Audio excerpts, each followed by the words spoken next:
Hello students, standard 4 geography রিলার্নিং ক্লাসে সবাইকে স্বাগত। সবাই ভালো আছো তো?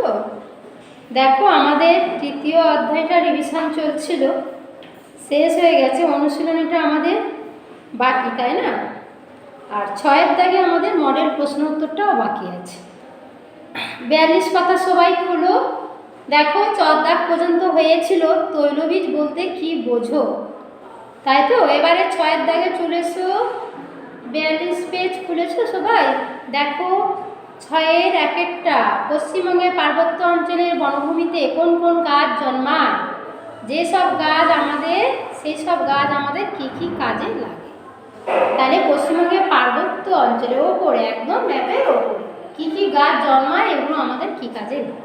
এগুলো 3 নম্বরে। পশ্চিমবঙ্গের পার্বত্য অঞ্চলের বনভূমিতে পাইন, ওক, শাল, সেগুন, বার্চ ও বাঁশ গাছ জন্মায়। এই সব গাছপালা থেকে নানা রকম জিনিস আমরা পেয়ে থাকি। যেমন পাইন গাছ থেকে তারপিন তেল হয়। তাহলে কোন গাছ থেকে তারপিন তেল হয়? পাইন গাছ থেকে। এবং বিভিন্ন গাছপালা থেকে ঘরবাড়ি ও আসবাবপত্রের কাঠ পাওয়া যায়। বাঁশ থেকে কাগজ তৈরির মণ্ডল তৈরি হয়। এছাড়া জ্বালানির জন্য আমরা কাঠ ব্যবহার করি। এগুলো আমরা টেক্সট হিসাবে পড়েছি। তারপরে দেখো, চা চাষের উপযুক্ত পরিবেশ কি? চা চাষের জন্য জল দাঁড়াতে পারে না এমন ঢালু জমি ও ছায়া বৃক্ষের দরকার হয়, তাই না? পশ্চিমবঙ্গের দার্জিলিং, জলপাইগুড়ি জেলার ঢালু পাহাড়ের পাদদেশে চায়ের বাগানগুলি অবস্থিত। দার্জিলিং উত্তরে একদম। দার্জিলিং, জলপাইগুড়ি জেলার ঢালু পাহাড়ের পাদদেশে চা বাগানগুলো অবস্থিত। চা গাছের পাতা শুকিয়ে চা তৈরি করা হয়। এর জন্য চা বাগানের সঙ্গেই চা তৈরির কারখানা থাকে। আর স্বাদে গন্ধে দার্জিলিংয়ের চা বিখ্যাত। মাছ ধরার জন্য কি কি ব্যবস্থা তোমরা আগে পড়েছো, এখানে দেখো একসঙ্গে আছে। মাছ ধরার জন্য, চাষের জন্য কি কি ব্যবস্থা গ্রহণ করা হয়েছে, দুটি ব্যবস্থা লেখো। বললে তোমরা রোমান হরফে 1-2 করে লিখবে, বুঝেছো? একসঙ্গে লিখবে না। মাছ চাষের জন্য সরকারি স্তরে জেলেদের প্রশিক্ষণ দেওয়া হচ্ছে। সরকারি ও মৎস্যজীবী সমিতি নানা রকম ব্যবস্থা গ্রহণ করে থাকে। এছাড়া মৎস্য বিক্রয় কেন্দ্র ও মৎস্য গবেষণা কেন্দ্র তৈরি করা হয়েছে। মৎস্য পরিবহনের জন্য রাস্তা নির্মাণ, সংরক্ষণের জন্য হিমঘর তৈরি, জাল বোনা, নৌকা ট্রলারের মেরামতি কারখানা নির্মাণ করা হয়েছে। নৌকো বা ট্রলারের মেরামতি, বা না দিয়ে নৌকো ও ট্রলারের মেরামতি দিয়ে দাও, বা কমা দিয়ে দিলেও হবে। নৌকো মেরামতি হচ্ছে, ট্রলারও মেরামতি হচ্ছে। তারপর দেখো, 43 পাতায় চলে এসো। তামাক আসলে গাছের পাতা না ফুল? আছে, তামাক আসলে গাছের পাতা। পাট, কার্পাস এগুলি হলো তন্তু জাতীয় ফসল না বাগিচা ফসল? তন্তু জাতীয় ফসল। আর আখ, পাট পশ্চিমবঙ্গের দ্বিতীয় প্রধান ফসল। কোনটা হবে? পাট পশ্চিমবঙ্গের দ্বিতীয় প্রধান ফসল। তারপরে দেখো, শূন্যস্থান পূরণ। আষাঢ় শ্রাবণ মাসে আমন ধানের চারা গাছ তুলে এনে ড্যাশ করা হয়, ওখানে বপন হবে, বপন করা হয়। পাট ড্যাশ চাষের জন্য নতুন পলিমাটি প্রয়োজন। কি হবে? পাট চাষের জন্য নতুন পলিমাটি প্রয়োজন। প্রকৃতিতে যে সমস্ত উপাদান মানুষের প্রয়োজনে ব্যবহৃত হয় তাদের বলা হয় ড্যাশ, তাদের বলা হয় সম্পদ। হয়ে গেল। গয়ের দাগে চলে এসো। চা, কফি তৈলবীজ জাতীয় ফসল। কি হবে? মিথ্যা। ধান চাষের জন্য উষ্ণ আবহাওয়া প্রয়োজন। সত্য। তারপরে ঘয়ের দাগে দেখো, চা গাছ পাহাড়ের ঢালু জমিতে হয়। মিল করা। তোমরা তো এই গত ক্লাসে, গত যে খাতাটা নিলাম তোমাদের এই কাজটা ছিল, তোমরা সবাই ঠিকই করেছো, তাই না? পাটকে বলা হয় সোনালী তন্তু। আর শ্রাবণ ভাদ্র মাসে আউশ ধান কাটা হয়। এবারে মোট দাগে, পশ্চিমবঙ্গে কী কী ধান চাষ হয়? পশ্চিমবঙ্গে আউশ, আমন, বোরো এই 3 ধরনের ধান চাষ হয়। পশ্চিমবঙ্গের প্রধান প্রধান খাদ্য ফসলগুলি তোমরা জানো, ধান, গম, তাই তো? বনজ সম্পদ কাকে বলে? বন থেকে যে সমস্ত সম্পদ সংগ্রহ করা হয় তাকে বনজ সম্পদ বলা হয়, যেমন কাঠ, মধু, মোম ইত্যাদি। তারপরে দেখো, 2-1টি বাক্যে 2 নম্বরে গম চাষের পরিবেশ কেমন হতে পারে? তোমাদের মডেল প্রশ্ন উত্তরে গম চাষের পরিবেশ বলেছি না? গম চাষের জন্য কম তাপমাত্রা, কম বৃষ্টিপাতযুক্ত পরিবেশ প্রয়োজন। শীতকালে গম চাষ হয়। এখানে আছে চা চাষের উপযুক্ত পরিবেশ কেমন? এক্ষুনি বললাম না, চা চাষের উপযুক্ত পরিবেশ 6-এর 2-একটা তো তোমরা পড়ে নিও। তারপরে মাছ চাষের জন্য কী কী ব্যবস্থা গ্রহণ করা আছে এক্ষুনি পড়লাম না, মাছ চাষের জন্য কী কী ব্যবস্থা গ্রহণ করা আছে এক্ষুনি পড়লাম, তাই না? ওইটা এবার আমরা সপ্তম অধ্যায়ে চলে যাই। এখন রিভিশন চলছে তো, তাই আমরা সপ্তম অধ্যায়ে গেলাম। সপ্তম অধ্যায়ের টেক্সটটা আজকে একটু আমরা দেখি, তারপরের দিন আমরা কি করব, আমরা তখন অনুশীলনীটা পরের দিন আমরা করব। সপ্তম অধ্যায়ে কি আছে বলো তো? পশ্চিমবঙ্গের অর্থনৈতিক পরিবেশ, এটা কি আছে না, জীবিকা। এরপরে আমরা কি করছি না, আমরা এখানে সপ্তম অধ্যায়ে একটু পড়াচ্ছি। হ্যাঁ, সপ্তম অধ্যায়, সপ্তম অধ্যায়ে কি আছে দেখো, জীবিকা। জীবিকা কয় প্রকার? জীবিকা সাধারণত দুই প্রকার, স্বাধীন জীবিকা, চাকরি।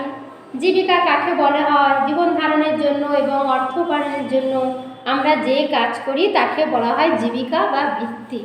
যদি কেউ বলা হয় বৃত্তি কাকে বলে, হ্যাঁ, বৃত্তি কাকে বলে, বৃত্তি কাকে বলে, লিখলে যা, জীবিকা কাকে বলে লিখলো তা। বুঝেছো? তাহলে দেখো সবাই 75 পাতা খুলেছো। জীবিকা কাকে বলে দেখো, একটা সংজ্ঞা আকারে আছে জীবিকা। জীবিকা দুই প্রকার, স্বাধীন জীবিকা, চাকরি। স্বাধীন জীবিকা কি কি? ডাক্তারি, ওকালতি, ব্যবসা বাণিজ্য, শিল্পকর্ম, সাহিত্যকর্ম। স্বাধীনভাবে উপার্জন করাকে বলা হয় ড্যাশ জীবিকা। কি হবে? স্বাধীনভাবে উপার্জন করা বলা হয় স্বাধীন জীবিকা, তাই না? তারপরে দেখো পশ্চিমবঙ্গে এবার চাকরি দেখো, চাকরি কাকে বলে? যেখানে নিজের চিন্তা ভাবনা অনুযায়ী কাজ করার সুযোগ কম থাকে, অন্যের মতামত অনুযায়ী চলতে হয়, অর্থ উপার্জন করতে হয়। আমরা টেক্সট পড়ার সময় বলেছিলাম, তাই না?